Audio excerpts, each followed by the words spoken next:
ನೇರ ನುಡಿ ದಿವ್ಯ ಉತ್ತರ. ಓಂ ನಮಃ ಶಿವಾಯ. ಶ್ರೀ ಗುರು ಬಸವಲಿಂಗಾಯ ನಮಃ. ಶರಣರು ಸನ್ಯಾಸಿಗಳ ಸಂಸಾರಿಗಳ ಸಂಸಾರಿಗಳ ಅಂತಕ್ಕಂಥದ್ದು ತುಂಬ ಜನಕ್ಕೆ ಒಂದು ಗೊಂದಲ ಇದೆ. ನೋಡಿ, ಶರಣರು ಎಲ್ಲರೂ ಕೂಡ ಬಹುತೇಕ ಜನ ಎಲ್ಲರೂ ಸಂಸಾರಿಗಳೇ. ಇನ್ನು ಸನ್ಯಾಸಿಗಳಾಗಿದ್ದವ್ರು ಯಾರಪ್ಪ ಅಂತಂದರೆ ಅಲ್ಲಮಪ್ರಭು, ಅಕ್ಕಮಹಾದೇವಿ, ಚನ್ನಬಸವಣ್ಣ, ಸಿದ್ದರಾಮೇಶ್ವರ, ಮಡಿವಾಳ ಮಾಚಿದೇವ, ಈ ರೀತಿ ಕೆಲವರು ಮಾತ್ರನೇ ಸನ್ಯಾಸಿಗಳಾಗಿದ್ದಂಥವ್ರು. ಉಳಿದಂತಹ ಎಲ್ಲ ಶರಣರು 770 ಅಮರಗಣಗಳು, 196,000 ಚರಜಂಗಮರು, ಇವರೆಲ್ಲರೂ ಕೂಡ ಸಂಸಾರಿಗಳಾಗಿದ್ದರು. ಆದರೆ ಒಂದು ವಿಶೇಷ ಶರಣರಲ್ಲಿ ನಾವು ನೋಡೋದೇನಪ್ಪ ಅಂತಂದರೆ, ಸಾಧನೆಯ ಮಾರ್ಗಕ್ಕೆ ಸತಿ ಬೇಕಂತೆ. ಸಾಧನೆಯ ಮಾರ್ಗಕ್ಕೆ ಸತಿ ಜೊತೆಯಲ್ಲಿರಬೇಕು, ಸತಿ ಬೇಕಂತೆ. ಸತಿಗೆ ಪತಿ, ಪತಿಗೆ ಸತಿ, ಆದರೆ ಸಂತಾನವಿರಬಾರದಂತೆ ಅಂತ ಹೇಳ್ತಾರೆ. ಅವರು ಯಾರನ್ನು ಕೂಡ ಸಂತಾನಗಳನ್ನು ಮಾಡ್ಕೊಳ್ಳಲಿಲ್ಲ. ಸತಿಗೆ ಪತಿ, ಪತಿಗೆ ಸತಿ, ಸತಿಗೆ ಪತಿ ಮಗು, ಪತಿಗೆ ಸತಿ ಮಗು, ಒಬ್ರಿಗೊಬ್ಬರು ಮಕ್ಕಳ ಥರನೇ ಬಾಳಿ ಬದುಕಿಬಿಟ್ರು ಅವರೆಲ್ಲರನ್ನು ಕೂಡ. ಆದರೆ ಯಾರನ್ನು ಕೂಡ ಅವರು ಸಂಸಾರಗಳಲ್ಲಿ ಇದ್ಕೊಂಡು ಕೂಡ ಅವರು ಹೆಚ್ಚು ಮುಳುಗಲಿಲ್ಲ. ಮತ್ತು ಅವರು ಈ ಮಕ್ಕಳನ್ನು ಮಾಡ್ಕೊಳ್ಳಿಕ್ಕೆ ಹೋಗಲಿಲ್ಲ. ಸಾಧನೆಗೆ ಸಾಧನ ಮಾಡಿಕೊಂಡ್ರು, ಒಬ್ರಿಗೊಬ್ಬರು ಪರಸ್ಪರ ಸಹಾಯ ಮಾಡಿಕೊಂಡ್ರು. ಸತಿಗೆ ಪತಿ, ಪತಿಗೆ ಸತಿ, ಸಾಧನೆಗೆ ಸಹಾಯ ಮಾಡಿಕೊಂಡ್ರು. ಆದರೆ ಅವರು ಸಂತಾನ ಮಾಡಿಕೊಂಡಲೇ ಇಲ್ಲ. ಹೀಗಾಗಿ ನಮ್ಮ ಶರಣರು ಬಹುತೇಕ ಸಂಸಾರಿಗಳಾಗಿದ್ದರು ಅಂತಕ್ಕಂಥದ್ದನ್ನು ನಾವು ಗಮನಿಸಬೇಕಾಗುತ್ತೆ. ಮತ್ತು ಸಂಸಾರಿಗಳ ಒಂದು ಧರ್ಮ ಇದು, ಈ ಶರಣ ಧರ್ಮ ಅಥವಾ ಬಸವ ಧರ್ಮ ಇದೆಯಲ್ಲ, ಇದು ಸಂಸಾರಿಗಳ ಧರ್ಮ, ಸನ್ಯಾಸಿಗಳ ಧರ್ಮ ಅಲ್ಲವೇ ಅಲ್ಲ. ಈ ಜಗತ್ತಿನಲ್ಲಿ ಇರ್ತಕ್ಕಂಥ ಎಲ್ಲ ಧರ್ಮಗಳು ಸಂಸಾರಿಗಳ ಧರ್ಮನೇ ಹೊರತು ಸನ್ಯಾಸಿಗಳ ಧರ್ಮ ಅಂತ ಯಾವುದು ಇಲ್ಲವೇ ಇಲ್ಲ. ಕೆಲವರು ಸನ್ಯಾಸಿಗಳು ಬಂದು ಇಲ್ಲಿ ಪಾಲು ತೊಗೊಂಡಿರ್ಬೋದು. ಅಂದರೆ ಈ ಧರ್ಮಗಳಲ್ಲಿ ಬಂದು ನಾನು ಪೀಠಾಧಿಪತಿ, ಧರ್ಮಾಧಿಪತಿ ಅಂತ ಹೇಳಿಬಿಟ್ಟು, ನಾನು ಧರ್ಮದ ನಾಯಕ, ನಾನು ಧರ್ಮ ನಡೆಸ್ತೀನಿ ಅಂತ ಹೇಳಿಬಿಟ್ಟು ಒಂದಷ್ಟು ಸ್ಥಾನಗಳು ತಗೊಂಡಿರ್ಬೋದು. ಆದರೆ ಜಗತ್ತಿನಲ್ಲಿರ್ತಕ್ಕಂಥ ಎಲ್ಲ ಧರ್ಮಗಳೂ ಸಹ ಅದು ಸಂಸಾರಿ ಧರ್ಮನೇ. ನಮ್ಮ 12ನೇ ಶತಮಾನದಲ್ಲಿ ಶಿವಶರಣರು ಕೊಟ್ಟಂತಹ ಈ ಧರ್ಮ, ಈ ಶರಣ ಧರ್ಮನೂ ಕೂಡ ಇದು ಸಂಸಾರಿಗಳ ಧರ್ಮನೇ ಆಗಿದೆ. ಶರಣರು ಹಣ ಆಸ್ತಿ ಸಂಪಾದನೆ ಮಾಡಿರಲಿಲ್ಲವಾ? ಶರಣರು ಹಣ ಆಸ್ತಿ ಮಾಡಿರಲಿಲ್ವ? ಖಂಡಿತವಾಗ್ಲೂ ಶರಣರು ಹಣ ಆಸ್ತಿ ಮಾಡಿದರು. ಆದರೆ ಎಂಥ ಹಣ ಆಸ್ತಿ ಅಂತಂದರೆ, ಅವ್ರ ಜೊತೆಯಲ್ಲಿ ಬರುವಂಥದ್ದು ತೊಗೊಂಡೋಗುವಂಥ ಹಣ ಆಸ್ತಿ ಮಾಡಿದರು. ಇಲ್ಲಿ ಬಿಟ್ಟೋಗುವಂಥ ಹಣ ಆಸ್ತಿ ಅವ್ರು ಮಾಡಿರಲಿಲ್ಲ. ನಾವು ಮಾಡ್ತಾ ಇರೋದೇನು, ಇಲ್ಲಿ ಬಿಟ್ಟೋಗುವಂಥ ಹಣ ಆಸ್ತಿ ಮಾಡ್ತೀವಿ. ಬೇಕಾದಷ್ಟು ಜಮೀನುಗಳು ಮಾಡ್ತೀವಿ, ಬಾಡಿಗೆ ಮನೆಗಳನ್ನ ಮಾಡ್ತೀವಿ, ಅಪಾರ್ಟ್ಮೆಂಟ್ಗಳನ್ನ ಕಟ್ತೀವಿ. 5 ಎಕರೆ ಇದ್ದರೆ ಇನ್ನು 5 ಎಕರೆ ಮಾಡೇ ಬಿಡಬೇಕೇನಾದರೂ ಮಾಡಿ ಅಂತ 10 ಎಕರೆ ಮಾಡ್ತೀವಿ. ಬ್ಯಾಂಕ್ ಬ್ಯಾಲೆನ್ಸ್ ಮಾಡ್ತೀವಿ. ಬೇರೆಯವ್ರಿಗೋಸ್ಕರ ಚಾಲೆಂಜ್ ಮಾಡಲಿಕ್ಕೋಸ್ಕರ ಏನೆಲ್ಲ ವೈಭವಗಳನ್ನ ಮಾಡ್ತೀವಿ. ಆದರೆ ಇವು ಯಾವುವು ಈ ಆಸ್ತಿಗಳು ಕೂಡ ನಮ್ಮ ಜೊತೆಯಲ್ಲಿ, ಅಂದರೆ ನಾವು ಸ್ವರ್ಗಕ್ಕೆ ಹೋಗುವಾಗ, ನಾವು ಶಿವಲೋಕಕ್ಕೆ ಹೋಗುವಾಗ ಇವು ಯಾವುವು ನಮ್ಮ ಜೊತೆಯಲ್ಲಿ ಬರೋಲ್ಲ. ಆದರೆ ನಮ್ಮ ಜೊತೆಯಲ್ಲಿ ಬರುವಂತಹ ಆಸ್ತಿ ಯಾವುದು? ಪರಮಾತ್ಮನ ಸ್ಮರಣೆ, ಪರಮಾತ್ಮ ಶಿವನ ಸೇವೆ, ಸಮಾಜ ಸೇವೆ, ಜಂಗಮ ಸೇವೆ, ಇವು ನಮ್ಮ ಜೊತೆಯಲ್ಲಿ ಬರುವಂಥದ್ದು. ಏನು ನಾವು ಬದುಕಿರುವಂತಹ ನಮ್ಮ ಕಾಲಘಟ್ಟದಲ್ಲಿ ಏನೆಲ್ಲ ಒಳ್ಳೇದು ಮಾಡಿದ್ವಿ ಈ ಜಗತ್ತಲ್ಲಿ, ನಾವು ಈ ಭೂಮಿ ಮೇಲೆ ಇರುವಾಗ ಒಂದು ಗುರುತು ಮಾಡಿ ನಾವು ಹೋದ ಮೇಲೂ ಕೂಡ ನಮಗೆ ಗುರುತು ಉಳಿತದಲ್ಲ ಇಲ್ಲಿ. ಆ ರೀತಿ ಯಾರು ಸೇವೆ ಮಾಡ್ತಾರೆ ಅದು ನಿಜವಾದಂತಹ ಸಂಪತ್ತು, ನಿಜವಾದಂತಹ ಆಸ್ತಿ. ಒಂದು ತೆಂಗಿನ ಮರ ಬೆಳ್ಕೊಂಡು ಹೋಗುತ್ತೆ. ಒಂದು ತೆಂಗಿನ ಮರ ಹೆಚ್ಚು ಕಡಿಮೆ 300 ವರ್ಷ 500 ವರ್ಷ ಇರ್ತದೆ. ಅದು ಬೆಳ್ಕೋತಾ ಹೋಗುತ್ತೆ. ಅದರಲ್ಲಿ ಒಂದೊಂದೇ ತೆಂಗಿನ ಗರಿ ಕೆಳಗಡೆ ಬೀಳ್ತಾ ಬೀಳ್ತಾ ಬೀಳ್ತಾ ಬೀಳ್ತಾ ಹೋಗುತ್ತೆ. ಆ ಕಾಂಡವನ್ನು ಬಿಟ್ಟು ಬೀಳ್ತಾ ಹೋಗುತ್ತೆ. ಆದರೆ ಆ ಗರಿ, ತೆಂಗಿನ ಗರಿ ಬೀಳಬೇಕಾದ್ರೆ, ತೆಂಗಿನ ಮರವನ್ನು ಬಿಟ್ಟು ಬೀಳಬೇಕಾದ್ರೆ ಅಲ್ಲಿ ಒಂದು ಮಾರ್ಕ್ ಮಾಡ್ತದೆ. ಏನು? ನಾನು ಈವರೆಗೆ ಬಾಳಿ ಬದುಕಿದಂತಹ ಜಾಗ ಅಂತ ಹೇಳ್ಬಿಟ್ಟು ಒಂದು ಗುರುತು ಮಾಡಿ ಗರಿ ಕೆಳಗಡೆ ಬೀಳ್ತದೆ. ಹಾಗೆ ನಾವೂ ಕೂಡ ಈ ಭೂಮಿಯ ಮೇಲೆ ಬಂದ ಮೇಲೆ ನಮ್ಮ ಗುರುತು ಇರೋ ರೀತಿಯಲ್ಲಿ ಏನಾದರೂ ಒಂದು ಮಾಡಿ ನಾವು ಅಲ್ಲಿಗೆ ಹೋದಾಗ ಅಲ್ಲಿ ಲೆಕ್ಕ ಸಿಗುತ್ತೆ. ನಾವು ಅಂಥದ್ದು ಮಾಡ್ದಲೇ ನಮ್ಮ ಕುಟುಂಬಕ್ಕೆ, ನಮ್ಮ ಉದರ ಪೋಷಣೆಗೆ, ನಮ್ಮ ಪ್ರತಿಷ್ಠೆ ಹೆಚ್ಚು ಮಾಡಿಕೊಳ್ಳಿಕ್ಕೆ, ಇನ್ನೊಬ್ಬರನ್ನ ಹೊಟ್ಟೆ ಉರಿಸ್ಲಿಕ್ಕೆ ಒಂದಷ್ಟು ಹಣ ಆಸ್ತಿ ಮಾಡಿ ಮಾಡಿ ಮಾಡಿ ಇಲ್ಲೇ ಬಿಟ್ಟು ಹೋಗ್ತೀವಿ. ಇಂಥ ತಪ್ಪನ್ನು ನಮ್ಮ ಶರಣರು ಮಾಡಲಿಲ್ಲ. ನಮ್ಮ ಶರಣರು ಇದ್ದಿದ್ದು ಗುಡಿಸಲುಗಳಲ್ಲಿ ಮತ್ತು ನಮ್ಮ ಗವಿಗಳಲ್ಲಿ. ಅವರಿಗೆ ಪರ್ಮನೆಂಟ್ ಮನೆಗಳಿರಲಿಲ್ಲ. ಗವಿಗಳಲ್ಲಿ ಗುಡಿಸಲಿದ್ದಂತಹ ಶರಣರ ಹೆಸರುಗಳು ಇವತ್ತಿಗೂ ಕೂಡ 21ನೇ ಶತಮಾನದಲ್ಲೂ ಕೂಡ ನಾವು ಅವರ ಹೆಸರನ್ನು ಹೇಳ್ತೀವಿ. ಆದರೆ ಎಷ್ಟೋ ರಾಜರುಗಳು ಈ ರಾಜ್ಯವನ್ನು, ಈ ದೇಶವನ್ನು ಹಾಳ್ಬಿಟ್ಟು ಹೋದರು. ಅವ್ರ ಹೆಸರು ನಮ್ಗೆ ಯಾರಿಗೂ ಗೊತ್ತೇ ಇಲ್ಲ. ಎಲ್ಲೋ ಒಂದು ಬೆರಳೆಣಿಕೆ ಅಷ್ಟು ಬಿಟ್ಟರೆ ಆ ರಾಜರುಗಳ ಹೆಸರು ಗೊತ್ತೇ ಇಲ್ಲ. ಕೋಟೆ ಕೊತ್ತಲಗಳನ್ನು ಕಟ್ಟಿಕೊಂಡಿದ್ದಂಥವ್ರು, ಬಿರುದಾವಳಿಗಳನ್ನು ತೆಗೆದುಕೊಂಡಿದ್ದಂತಹ ರಾಜರುಗಳ ಹೆಸರಿಗೆ ಗೊತ್ತೇ ಇಲ್ಲ. ಆದರೆ ನಮ್ಮ ಶರಣರು ಗುಡಿಸಲುಗಳಲ್ಲಿದ್ದಂಥವರು, ಗವಿಗಳಲ್ಲಿದ್ದಂಥವ್ರು ಹೆಸರುಗಳು ಇವತ್ತೂ ಕೂಡ ಅಜರಾಮರವಾಗಿದೆ. ಆದ್ದರಿಂದ ನಾವು ಆಸ್ತಿ ಮಾಡೋದಾದರೆ ಶರಣರ ರೀತಿಯಲ್ಲಿ ತಗೊಂಡೋಗುವಂಥ ಆಸ್ತಿ ಮಾಡಬೇಕು, ಬಿಟ್ಟು ಹೋಗುವಂಥ ಆಸ್ತಿ ಮಾಡಬಾರ್ದು.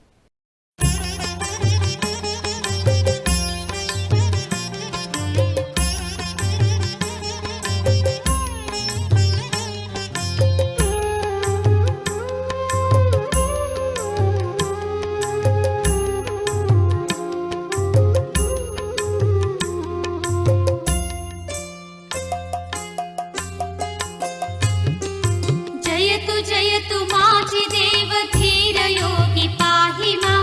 जयतु जयतु माचि देव धीर योगी पाहि मां।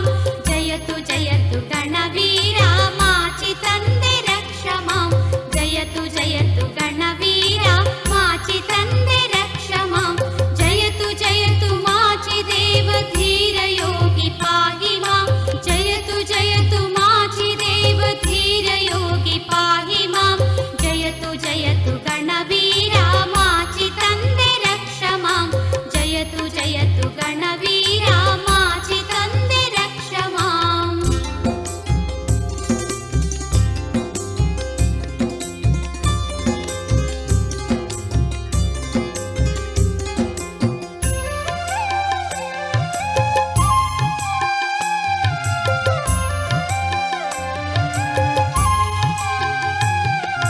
ದೇವರ ಹಿಪ್ಪರಗಿಯಲ್ಲಿ ಜನಿಸಿ ನೀನು ಬಂದೆಯೋ। ದೇವರ ಹಿಪ್ಪರಗಿಯಲ್ಲಿ ಜನಿಸಿ ನೀನು ಬಂದೆಯೋ। ದೇವಗುರು ಬಸವಣ್ಣನ ಪಥಕ್ಕೆ ಒಲಿದು ನಿಂದೆಯೋ। ದೇವಗುರು ಬಸವಣ್ಣನ ಪಥಕ್ಕೆ ಒಲಿದು ನಿಂದೆಯೋ। ಅನುಭವ ಮಂಟಪದ ಸ್ತಂಭವಾಗಿ ಮೆರೆದೆಯೋ।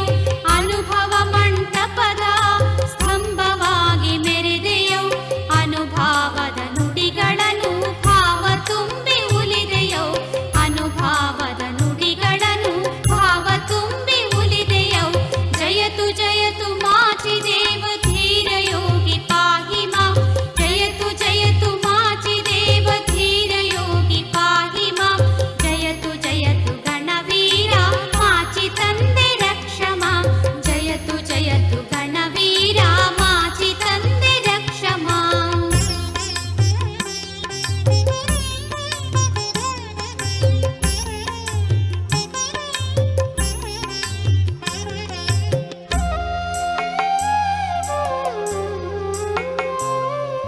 ಗುರು ಬಸವ ತಂದೆಯ ಕಾರುಣ್ಯವ ಗಳಿಸುತ್ತ। ಗುರು ಬಸವ ತಂದೆಯ ಕಾರುಣ್ಯವ ಗಳಿಸುತ್ತ। ಬಸವ ತಂದೆ ನಿನ್ನ ಪ್ರಾಣವೆಂದು ತಿಳಿದು ನಡೆದೆಯೋ। ಬಸವ ತಂದೆ ನಿನ್ನ ಪ್ರಾಣವೆಂದು ತಿಳಿದು ನಡೆದೆಯೋ। ಬಸವ ಧರ್ಮ ರಕ್ಷಣೆಗೆ ತನು ಮನಗಳ ಅರ್ಪಿಸಿ।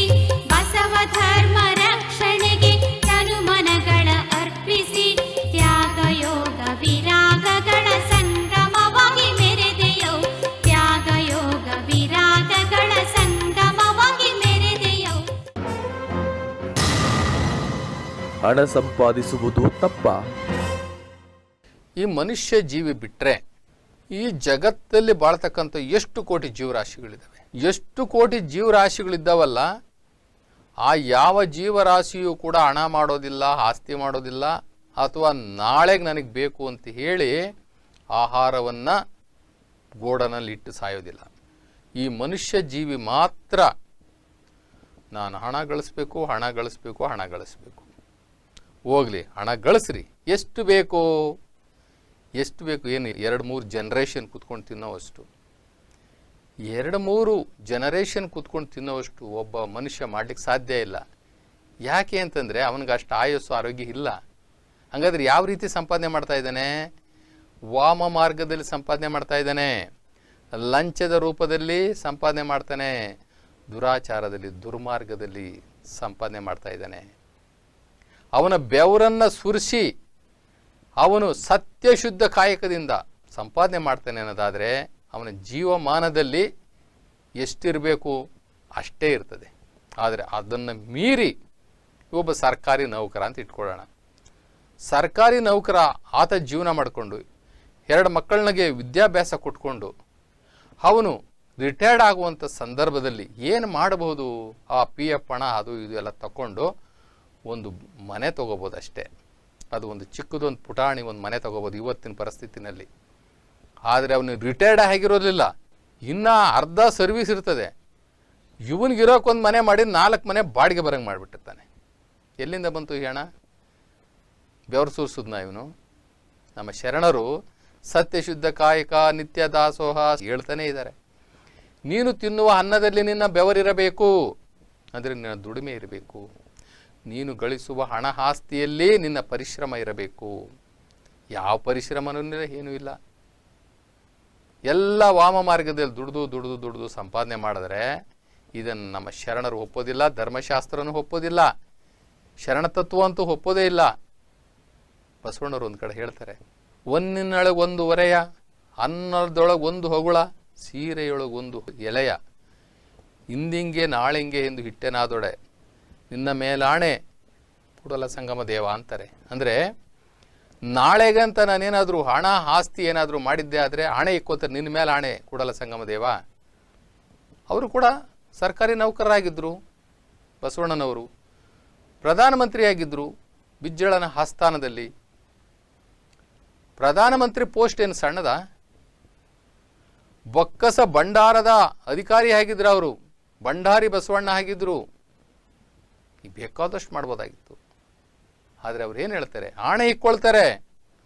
ಒಬ್ಬ ಕಸ ಗುಡಿಸುವ ಸತ್ಯಕ್ಕ ಅಂತಕ್ಕಂಥ ಶರಣೆ, ಆಕೆ ಕೂಡ ಕಸ ಗುಡಿಸೋ ಕೆಲಸ, ಗೌರ್ಮೆಂಟ್ ಜಾಬು, PKS ಅಂತ ಪೌರ ಕಾರ್ಮಿಕರು ಅಂತೀವಲ್ಲ ಅವರು. ಆ ತಾಯಿ ಹೇಳ್ತಾಳೆ, ನಾನು ಲಂಚ ವಂಚನೆಗೆ ಮನಸ್ಸು ಮಾಡಿದರೆ ನಿನ್ನ ಮೇಲೆ ಆಣೆ ಶಂಭು ಜಕ್ಕೇಶ್ವರ ಅಂತ ಹೇಳ್ಬಿಟ್ಟು ಭಗವಂತನಲ್ಲಿ ಆಣೆ ಮಾಡ್ಕೊಳ್ತಾರೆ. ಯಾಕೆ ಅಂದರೆ ನೀನು ಕೊಟ್ಟಂಥ ಭಿಕ್ಷೆನಲ್ಲಿ ಬದುಕ್ತೀನಿ, ಸರ್ಕಾರದಿಂದ ನನಗೇನು ಸಂಬಳ ಬರ್ತದೆ ಅದರಲ್ಲಿ ಬದುಕ್ತೀನಿ ಹೊರತು ಲಂಚ ವಂಚನೆಗೆ ನಾನು ಕೈ ಚಾಚುವುದಿಲ್ಲ ಅಂತ ಹೇಳ್ಬಿಟ್ಟು ಒಂದು ಕಸ ಗುಡಿಸುವ ಪೌರ ಕಾರ್ಮಿಕಳಾಗಿರ್ತಕ್ಕಂಥ ಒಂದು ಸತ್ಯಕ್ಕೆ ಪ್ರಮಾಣ ಮಾಡ್ತಾಳೆ. ಇದು ಜೀವನ, ಇದು ಸತ್ಯಶುದ್ಧ ಕಾಯಕ. ಅದನ್ನು ಬಿಟ್ಟು ಹಣ ಮಾಡೋದೇ ಒಂದು ಅಭ್ಯಾಸ ಅಂತ ತಿಳ್ಕೊಂಡು ಇಡೀ ಬದುಕನ್ನು, ಇಡೀ ಮೌಲ್ಯಗಳನ್ನೇ, ನಮ್ಮ ಪ್ರಾಣವನ್ನು ಹೊತ್ತಿಟ್ಟು ನಮ್ಮ ಈ ಶರೀರವನ್ನು, ನಮ್ಮ ಶರೀರದಲ್ಲಿರ್ತಕ್ಕಂಥ ಶಕ್ತಿ, ಆರೋಗ್ಯ ಎಲ್ಲವನ್ನು ಒತ್ತೆ ಇಟ್ಟು ಹಣ ಸಂಪಾದನೆ ಮಾಡಿ ಯಾರಿಗೆ ಕೊಟ್ಟೋಗ್ತಾರೆ? ಮುಂದಿನ ಮೊಮ್ಮಕ್ಕಳಿಗೆ ಕೊಟ್ಟೋಗ್ತಾರೆ. ಅವರನ್ನು ಸೋಂಬೇರಿಗಳನ್ನಾಗಿ ಮಾಡ್ತಾರೆ, ಕಳ್ಳರು ಸುಳ್ಳರನ್ನಾಗಿ ಮಾಡ್ತಾರೆ. ಆದ್ದರಿಂದ ಅವಶ್ಯಕತೆ ಎಷ್ಟೋ, ನಮ್ಮ ಜೀವನಕ್ಕೆ ಅವಶ್ಯಕತೆ ಎಷ್ಟಿದೆಯೋ ಅಷ್ಟೇ ಹಣ ಆಸ್ತಿ ಮಾಡಬೇಕೇ ಹೊರತು ಅದಕ್ಕಂತ ಹೆಚ್ಚು ಮಾಡಬಾರ್ದು. ಹೆಚ್ಚು ಮಾಡಿದ್ರೆ ಅದು ಧರ್ಮಶಾಸ್ತ್ರಕ್ಕೆ ವಿರೋಧ. ಸರ್ಕಾರಿ ನೌಕರರು ಜನರ ಕೆಲಸ ಮಾಡಿಕೊಟ್ಟು ಜನರು ಪ್ರೀತಿಯಿಂದ ಕೊಟ್ಟ ಹಣವನ್ನು ತೆಗೆದುಕೊಂಡರೆ ಏನು ತಪ್ಪು? ಸರ್ಕಾರಿ ನೌಕರರು ಜನರ ಕೆಲಸ ಮಾಡಿಕೊಟ್ಟು ಅವ್ರ ಪ್ರೀತಿಯಿಂದ ಕೊಟ್ಟು ತಗೊಂಡ್ರೆ ಇದು ತಪ್ಪಾ, ಇದು ಲಂಚನಾ ಅಂತಂದರೆ ಇದು ಸಮರ್ಥನೆ ಮಾಡಿಕೊಳ್ಳುವಂತಹ ವ್ಯವಸ್ಥೆ ಅಷ್ಟೇ. ಪ್ರತಿಯೊಬ್ಬ ಸರ್ಕಾರಿ ನೌಕರನಿಗೆ ಸರ್ಕಾರ ಅವನಿಗೆ ಸಂಬಳ ಕೊಡ್ತದೆ. ಪ್ರತಿಯೊಬ್ಬ ಸರ್ಕಾರಿ ನೌಕರ ಅವನು ಮಾಡಬೇಕಾಗಿರೋ ಕೆಲಸ ಏನಪ್ಪ ಅಂತಂದರೆ ಸರ್ಕಾರ ಕೊಡ್ತಕ್ಕಂಥ ಸಂಬಳವನ್ನು ತಗೊಂಡು ನಾಗರಿಕರ ಸೇವೆ ಮಾಡಬೇಕು. ಯಾರು ಪ್ರಜಾಪ್ರಭುತ್ವ ವ್ಯವಸ್ಥೆಯಲ್ಲಿ ಪ್ರಜೆಗಳಿರ್ತಾರಲ್ಲ, ಆ ಪ್ರಜೆಗಳದೇ ಸರ್ಕಾರ. ಆ ಪ್ರಜೆಗಳ ತೆರಿಗೆ ದುಡ್ಡಲ್ಲೇ ನಿಮಗೆ ಸಂಬಳ ಕೊಡೋದು. ಸರ್ಕಾರಿ ನೌಕರರಿಗೆ ಸಂಬಳ ಕೊಡೋದು ಪ್ರಜೆಗಳ ತೆರಿಗೆ ದುಡ್ಡಲ್ಲೇ. ಅಲ್ಲೂ ತಗೊಂಡು ಇಲ್ಲೂ ತಗೊಂಡ್ರೆ ತಪ್ಪಾಗಲ್ವಾ? ಡಬಲ್ ಸ್ಯಾಲ್ರಿ ಆಗಲ್ವಾ? ಸಂಬಳದ ರೂಪದಲ್ಲಿ ಸರ್ಕಾರ ಕೊಡೋದನ್ನು ಕೂಡ ಜನಸಾಮಾನ್ಯರ ತೆರಿಗೆ ದುಡ್ಡು. ತೆರಿಗೆ ದುಡ್ಡಲ್ಲಿ ಸಂಬಳ ತಗೊಂಡು ಮತ್ತೆ ಕೆಲಸ ಮಾಡುವಂತಹ ವಿಚಾರ ಬಂದಾಗ ಇಲ್ದಿರತಕ್ಕಂತಹ ಅಬ್ಜೆಕ್ಷನ್ಗಳು ಹಾಕಿ ಅವನ್ನ ಕಾಡಿಸಿ ಪೀಡಿಸಿ ಅವನಿಗೆ ಸ್ವತಃ ಅವನೇ ಸ್ವಯಂ ಪರಿವರ್ತನೆಗೊಂಡು ಲಂಚ ಕೊಟ್ಟು ಕೆಲಸ ಮಾಡಿಸ್ಕೊಂಡು ಹೋಗುವಂತಹ ಲೆಕ್ಕಕ್ಕೆ ತಂದಿಟ್ಟು ಬಿಡ್ತಾರಲ್ಲ, ಆವಾಗ ಅವ್ರು ಕೇಳದೇ ಇದ್ರೂ ಕೂಡ ಸದ್ಯ ನಮ್ಮ ಕೆಲಸ ಮಾಡಿಕೊಟ್ರೆ ಸಾಕು, ಏನೋ ಒಂದು ಸ್ವಲ್ಪ ಕೊಟ್ಟೇ ಬಿಡ್ತೀನಿ ಅನ್ನೋ ಮನಸ್ಥಿತಿಗೆ ತಂದು ಆ ಜನಸಾಮಾನ್ಯರಿಂದ ತಗೊಳ್ತಕ್ಕಂತಹ ದುಡ್ಡಿದೆಯಲ್ಲ, ಅದು ಲಂಚ ಅಲ್ಲ, ಅದು ವಿಷ. ವಿಷ ಅಂಥ ವಿಷದ ಆಹಾರವನ್ನು ಅವರು ತಿಂದರೆ ಇವ್ರಿಗೂ ಕೂಡ ಆರೋಗ್ಯ ಕೆಡ್ತದೆ. ಇದನ್ನು ತಿಂದಂತಹ ಅವರ ಮಕ್ಕಳು ಹೆಂಡತಿಗಳಿಗೂ ಕೂಡ ಆರೋಗ್ಯ ಕೆಡ್ತದೆ. ಯಾಕೆ ಅಂತಂದರೆ ಹೇಳ್ತಾರೆ, ನಮ್ಮ ಪುರಾತನರು ಹೇಳ್ತಾರೆ, ಅಮೃತ ಕುಡಿದ ಮಕ್ಕಳೇನೇ ಆರೋಗ್ಯ ಇಲ್ಲೇನು ವಿಷ ಕುಡಿದ ಮಕ್ಕಳು ಎಲ್ಲಪ್ಪ ಬದುಕ್ತಾರೆ ಅಂತಾರೆ. ಯಾವ ರಾಜಮಾರ್ಗದಲ್ಲಿ ಸತ್ಯ ಮಾರ್ಗದಲ್ಲಿ ಹಣವನ್ನು ಸಂಪಾದನೆ ಮಾಡಿ ಆ ಹಣದಿಂದ ಮನೆಗೆ ತಗೊಂಡೋಗಿ ಆಹಾರ ಪದಾರ್ಥಗಳನ್ನು ಖರೀದಿ ಮಾಡಿ ಯಾರು ಊಟ ಮಾಡ್ತಾರೋ ಅವ್ರಿಗೆ ಯಾವತ್ತೂ ಆರೋಗ್ಯ ಕೊಡೋದಿಲ್ಲ. ಅವ್ರಿಗೆ ಯಾವತ್ತೂ ಕೂಡ ವಿಪತ್ತುಗಳು, ಅವ್ರ ಸಂಸಾರಗಳಲ್ಲಿ ವಿಪತ್ತು ಬರೋದಿಲ್ಲ, ಹಾರ್ಟ್ ಅಟ್ಯಾಕ್ ಬರೋದಿಲ್ಲ, ಆಕ್ಸಿಡೆಂಟ್ಗಳು ಆಗೋದಿಲ್ಲ. ಯಾಕೆ ಅಂತಂದರೆ ಅವರು ಸತ್ಯ ಮಾರ್ಗದಲ್ಲಿ ಬದುಕ್ತಾ ಇರ್ತಾರೆ. ಅವರ ಬೆವರಿನ ಹಣದಲ್ಲಿ ಬಂದಂತಹ ಹಣದಿಂದ ಮಾತ್ರನೇ ಅವರು ಬದುಕ್ತಾ ಇರ್ತಾರೆ. ಈ ರೀತಿ ಕೆಟ್ಟ ಮಾರ್ಗದಲ್ಲಿ, ಲಂಚ ಮಾರ್ಗದಲ್ಲಿ ಮೋಸ ಮಾಡಿ ಅನ್ಯಾಯ ಮಾಡಿ ಜನಗಳಿಗೆ ಕಾಡಿಸಿ ಪೀಡಿಸಿ ಅವರಿಂದ ಲಂಚದ ರೂಪದಲ್ಲಿ ತೆಗೆದುಕೊಂಡಂಥ ಯಾವುದೇ ಹಣ ಅವರಿಗೆ ತೊಂದರೆ ಕೊಟ್ಟೇ ಅದು ಆಚೆ ಹೋಗೋದು, ಸುಮ್ಮನೆ ಹೋಗೋದಿಲ್ಲ. ಅವರಿಗೆ ತೊಂದರೆ ಕೊಟ್ಟು 7 ಜನ್ಮಕ್ಕೂ ಕಾಡಿಬಿಡ್ತದೆ ಆ ದುಡ್ಡು. ಆ ಲಂಚದ ದುಡ್ಡು 7 ಜನ್ಮಕ್ಕೂ ಕಾಡ್ತದೆ. ಆದ್ದರಿಂದ ನಮ್ಮ ಶರಣರು ಹೇಳ್ತಾರೆ, ಯಾವ ಕಾರಣಕ್ಕೂ ನೀವು ಲಂಚವನ್ನು ಸ್ವೀಕಾರ ಮಾಡಬೇಡ್ರಿ. ಯಾಕೆ ಅಂತಂದರೆ ನಿಮಗೆ ಸರ್ಕಾರಿ ನೌಕರಿ ಸಿಕ್ಕಿರ್ತಕ್ಕಂಥದ್ದು ಒಂದು ಸೌಭಾಗ್ಯ. ಜನಗಳ ಸೇವೆ ಮಾಡಲಿಕ್ಕೆ ನಿಮಗೆ ಆ ಭಗವಂತನೇ ಕಲ್ಪಿಸಿಕೊಟ್ಟಿರ್ತಕ್ಕಂಥ ಒಂದು ಅವಕಾಶ ಅಂತ ತಿಳ್ಕೊಳ್ಳಿ. ಜನಸೇವೆ ಮಾಡಿ ನೀವು ಪುಣ್ಯ ಸಂಪಾದನೆ ಮಾಡಲಿಕ್ಕೆ ಆ ಪರಮಾತ್ಮನೇ ನಿಮಗೆ ಮಾಡಿಕೊಟ್ಟಿರ್ತಕ್ಕಂಥ ಒಂದು ಅವಕಾಶ ಅಂತ ತಿಳ್ಕೊಂಡು ಜನಸೇವೆ ಮಾಡಿ, ಸಮಾಜ ಸೇವೆ ಮಾಡಿ, ಪುಣ್ಯ ಸಂಪಾದನೆ ಮಾಡಿ, ಇದೇ ಜನ್ಮವನ್ನು ಕಡೆ ಮಾಡಿ ಆರೋಗ್ಯವಂತರಾಗಿ ಕೀರ್ತಿವಂತರಾಗಿ ಬದುಕಿ ಬಾಳಿ ಒಂದಿನ ಸಾಯಬೇಕೇ ಹೊರತು ವಾಮ ಮಾರ್ಗದಲ್ಲಿ ಕೆಟ್ಟ ಮಾರ್ಗದಲ್ಲಿ ಒಬ್ಬರ ಮನಸ್ಸನ್ನು ನೋಯಿಸಿ ಅವನಿಗೆ ಕೆಲಸ ಮಾಡಿ ಕೊಡುವಾಗ ಅವನು ಇಲ್ಲ ಸಲ್ಲದ ಅಬ್ಜೆಕ್ಷನ್ಗಳನ್ನ ಹಾಕಿ ಅವನಿಗೆ ಅಲಸಿ ಅವನಿಗೆ ಲಂಚ ಕೊಟ್ಟರೆ ನೀನು ಮಾಡಿಕೊಡೋದು ಅನ್ನುವ ಲೆಕ್ಕಕ್ಕೆ ಆ ಫೈಲನ್ನು ರೆಡಿ ಮಾಡ್ಕೊಂಡು ಇಟ್ಕೊಂಡು ಯಾರು ಲಂಚದ ದುಡ್ಡಲ್ಲಿ ತಿಂದು ಕುಡಿದು ತೇಗಿ ಸಂಸಾರಗಳನ್ನು ಸಾಕುತ್ತಾ ಆಸ್ತಿ ಹಣ ಮಾಡ್ಕೊಳ್ತಾರೋ ಅವೆಲ್ಲವೂ ಕೂಡ ಇವರಿಗೆ ನೋವು ಕೊಟ್ಟೇ ಕೊಡ್ತವೆ. ಅದರಲ್ಲೆಲ್ಲ ಶಾಪ ಇರ್ತದೆ, ಶಾಪ ಇರ್ತದೆ, ಜನಸಾಮಾನ್ಯರ ಶಾಪ ಇರ್ತದೆ. ಯಾರೇ ದುಡ್ಡು ಕೊಡ್ಬೇಕಾದ್ರೆ ನಗ್ನಗ್ತಾ ಕೊಡೋದಿಲ್ಲ, ನಕ್ರೂ ಕೂಡ ಅದು ನಾಟಕೀಯವಾಗಿ ನಗ್ತಾರೆ. ಯಾಕೆಂದರೆ ಅವ್ರಿಗೆ ವಿರೋಧ ಕಟ್ಕೊಳ್ಳೋಕ್ಕಾಗೋದಿಲ್ಲ, ಸರ್ಕಾರಿ ಅಧಿಕಾರಿಗಳನ್ನ ವಿರೋಧ ಕಟ್ಕೊಳ್ಳೋಕ್ಕಾಗೋದಿಲ್ಲ ಅಂಥೇಳಿ ಕೃತಕವಾಗಿ ನಕ್ರೂ ಕೂಡ ಒಳಗಡೆಯಿಂದ ಶಾಪ ಹಾಕ್ಯಂಡೇನೆ ಅವರು ಕೊಡೋದು. ಕೊಟ್ಟು ದಾರಿ ಉದ್ದಕ್ಕೂ ಬೈಕಂಡೇ ಹೋಗ್ತಾರೆ. ಬೇಕಾ ಇದು? ಸರ್ಕಾರ ಒಂದು ಸೋಷಿಯಲ್ ಸ್ಟೇಟಸ್ ಕೊಟ್ಟಿದೆ. ಸರ್ಕಾರಿ ನೌಕರ ಅಂದರೆ ಅದಕ್ಕೊಂದು ಗ್ರೇಡ್ ಐತೆ. ತಿಂಗಳು ತುಂಬಿತು ಅಂದರೆ ಸಂಬಳ ಬರ್ತದೆ, ಸುಮ್ಮನೆ ಕ್ಯಾಲೆಂಡರ್ ತಿರುವು ಹಾಕಿದ್ರೆ ಸಾಕು ಸಂಬಳ ಬರ್ತದೆ. ಇದ್ರ ಮೇಲೆ ಜನಗಳನ್ನ ಹಿಂಸೆ ಮಾಡಿ ಪೀಡಿಸಿ ಸಂಪಾದನೆ ಮಾಡುವಂಥ ಲಂಚ ಇದು ಮತ್ತೆ ಜೊತೆಗೆ ಈ ಹಣ, ದುರ್ಮಾರ್ಗದ ಹಣ ಯಾವತ್ತೂ ಕೂಡ ಒಳ್ಳೆಯದಾಗೋದಿಲ್ಲ. ನಮ್ಮ ಶರಣರು, ನಮ್ಮ ಧರ್ಮಶಾಸ್ತ್ರ ಇದನ್ನು ಒಪ್ಪೋದಿಲ್ಲ. ಇನ್ನೂ ಹಲವಾರು ಕುತೂಹಲಕಾರಿ ಪ್ರಶ್ನೆಗಳಿಗೆ ಉತ್ತರವನ್ನು ಮುಂದಿನ ಸಂಚಿಕೆಯಲ್ಲಿ ನಿರೀಕ್ಷಿಸಿ.